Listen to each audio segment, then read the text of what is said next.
Good evening, sir. Today's story is on Princess Rosette. So let's start today's story. Once upon a time, there lived a king and a queen who had two beautiful sons and one little daughter who had such beautiful golden hair that no one who saw her could help loving her. When it was time for the christening, the queen invited fairies from all over the world and threw a splendid banquet. Thank you for the wonderful banquet, fairies say. We shall now ask for your leave. Do not forget your usual good custom. Tell me what is going to happen to Rosette, Your Highness. We fear that Rosette may be the cause of great misfortune to her brothers. They may even meet with their death through her. That is all we have been able to foresee about your dear little daughter. We are very sorry to have nothing better to tell you. The king and queen were deeply saddened. For the next few days, the king consulted with his ministers and wise men from various parts of his kingdom, but no one could come up with a solution. Meanwhile, the queen kept weeping by baby Rosette's cradle. My dear, it seems that there is but one last hope. The king tells the queen that in a great forest near the castle there lives an old hermit, and that people come from far and near to consult him.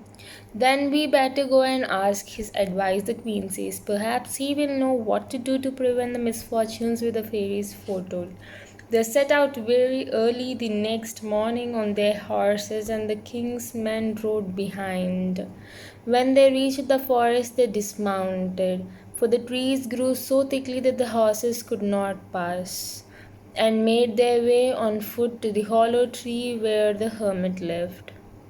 The hermit at once recognized the king and the queen. Welcome, king and queen. What do you come to ask for? The queen tells him all that the fairies had foreseen for Rosette and asks what she should do. And the hermit answers that she must shut the princess up in a tower and never let her come out of it again. The queen thanks and rewards him, and they hasten back to the castle. In a great tower, the princess was kept, and the king and queen and her two brothers would go to see her every day, so that she might not be dull. The eldest brother was called the Great Prince, and the second the Little Prince. They loved their sister dearly. And soon after, both the king and queen were taken ill and died on the same day. All the bells in the kingdom were tolled. Everybody was sorry, Rosette especially. It is time for you to take the throne, the eldest brother. The dukes and councillors put the great prince upon a golden throne and crown him with a diamond crown. Long live the king, everyone in the kingdom says, long live the king, long live the king. Then, now that we are the kings, let us take our sister out of that dull tower which she is tired out. Good morning, dear brothers, Rosette says. Please take me out of this dull tower, for I am so tired of it. Then, let us get away from this ugly tower, and very soon the king will arrange a grand marriage for you. When Rosette saw the beautiful garden full of fruits and flowers with green grass and sparkling fountains, she was astonished. Wow, she says. She is astonished. This is the most beautiful thing I have ever seen, she says. What is amusing you so much? What is it? She asks. It's a peacock, the brothers say. It's a beautiful creature. I declare that I'll never marry anyone but the king of the peacocks. But, little sister, where shall we find the king of the peacocks? Oh, wherever you like. But I will never marry anyone else. The king and the prince considered how they should find the king of the peacock. They made a portrait of the princess which looked very much like her. Since you will not marry anyone but the king of the peacocks, we are going out together in wide world to search for him. In the meantime, mind you take care of our kingdom. Thank you for taking all the trouble on account of me. I promise to take great care of the kingdom, Rosette says. The king and the prince set out from the castle. The king and the prince went on land, so far that no one has ever been farther. They asked everyone they met, "Do you know the king of the peacocks? Do you know the king of the peacocks?" But the answers was always no. At last they reached a road that had peacocks in every tree, and their cries could be heard a long way off. The road led them to lay, where they found men and women dressed entirely in peacock feathers. They soon saw the king, who was driving about in a beautiful little golden carriage, which glittered with diamonds and was drawn at full speed by 12 peacocks. The king and the prince were delighted to see the king of peacocks. And you look like strangers, the king says. Who are you? Sire, my brother is a king like yourself, and I am a prince. And this is a portrait of our sister, the Princess Rosette. We have come from very far away to ask if you would like to marry her. It is her heart as golden and beautiful as her hair? She is 100 times as good as that. Well, I will marry her with all my heart and keep her very happy. She shall have whatever she likes, and I shall love her dearly, the Peacock King says. Only I warn you that if her heart is not as golden and beautiful as that of her hair, I shall punish you. Oh, certainly, we quite agree to that. Very well, off with you into the kingdom's guest chambers, and stay there until the princess arrives. Soon Rosette received a letter from her brothers saying that the king of peacocks was found, and she was to pack up all her treasures as quickly as possible and come to them, as the king of the peacocks was waiting to marry her.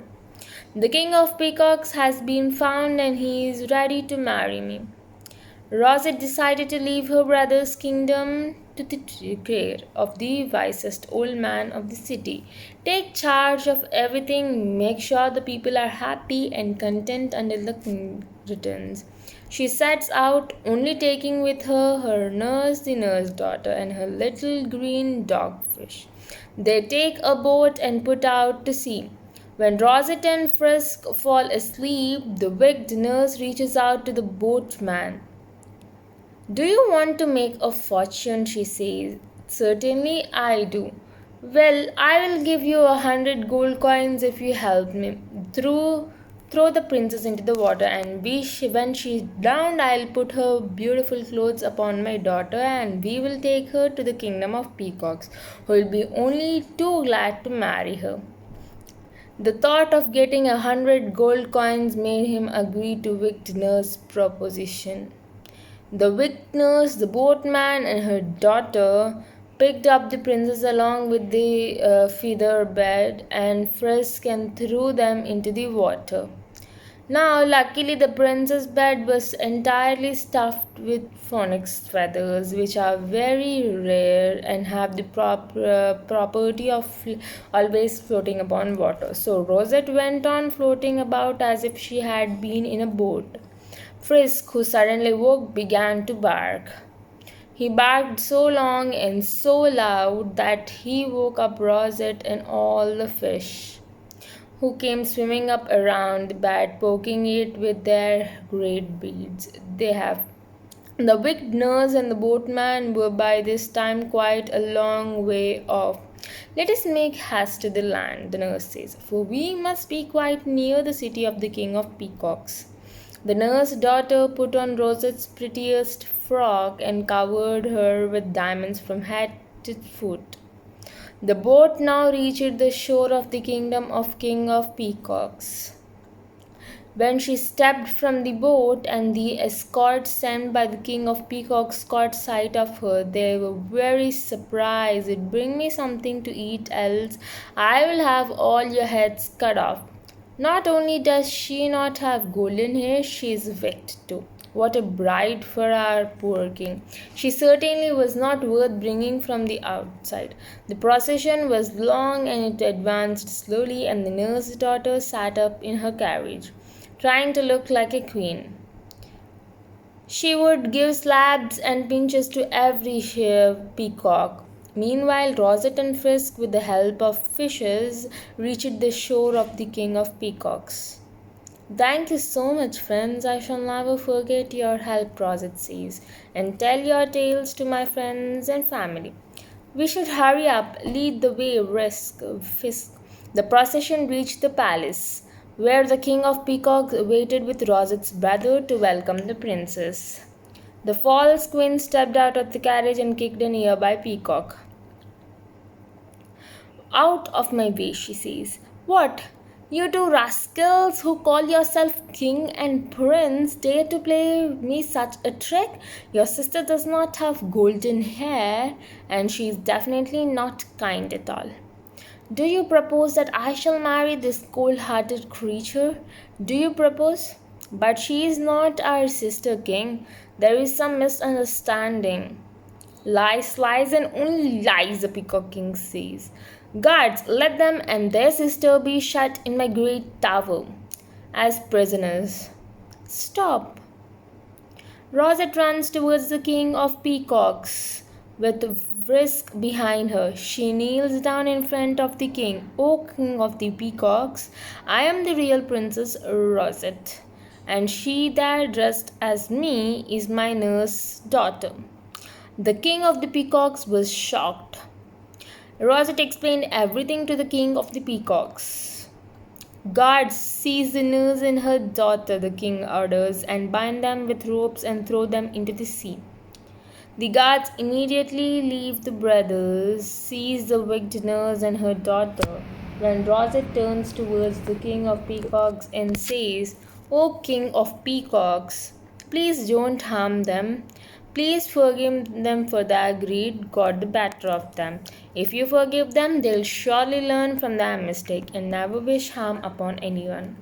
The King of Peacocks was very impressed by Rosette's gesture of kindness towards the wicked nurse and her daughter, despite them trying to harm them. He smiles. Not only is your hair golden, your heart is as golden as it can ever be. I am very impressed. The King of Peacocks forgives the wicked nurse and her daughter.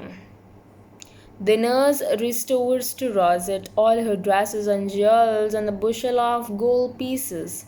The King of the Peacocks made ample jewelries to the king and prince for the way they treated. The wedding was held at once, and they all lived happily ever after from then. Even Frisk, who enjoyed the greatest luxuries and grandest treats, lived happily ever after. This is the end. Thank you.